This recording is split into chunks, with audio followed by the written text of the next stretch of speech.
حضرت علی علیہ السلام فرماتے ہیں تم کسی کے ساتھ بلائی کرو تمہیں اس کا بدلہ برائی کی صورت میں ملے تو سمجھ لو کہ تمہاری نیکی قبول ہو گئی۔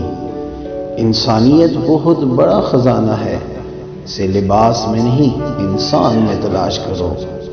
جو مصیبت انسان کو اللہ سے دور کر دے وہ سزا ہے، اور جو اللہ کے نزدیک کر دے وہ آزمائش ہے۔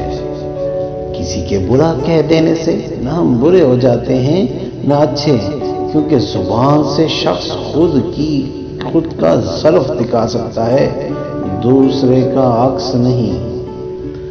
عجیب مشکل میں ہوں، بولتا ہوں تو کہتے ہیں کہ علی کو اقتدار کا لالچ ہے، اور چپ رہوں تو کہتے ہیں کہ علی موت سے ڈر گیا۔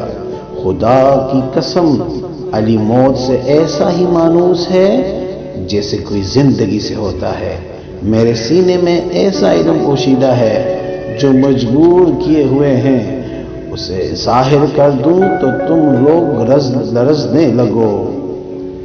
اگر تم اس وقت مسکرا سکتے ہو جب تم پوری طرح ٹوٹ چکے ہو تو یقین جانو دنیا میں تمہیں کوئی بھی نہیں توڑ سکتا۔ ایسے شخص کے ساتھ غداری کتنی بری ہے جس نے خود کو تمہارے سپرد کیا ہے۔ کسی بے گناہ پر بہتان لگانا یہ آسمان سے بھی زیادہ بھاری گناہ ہے۔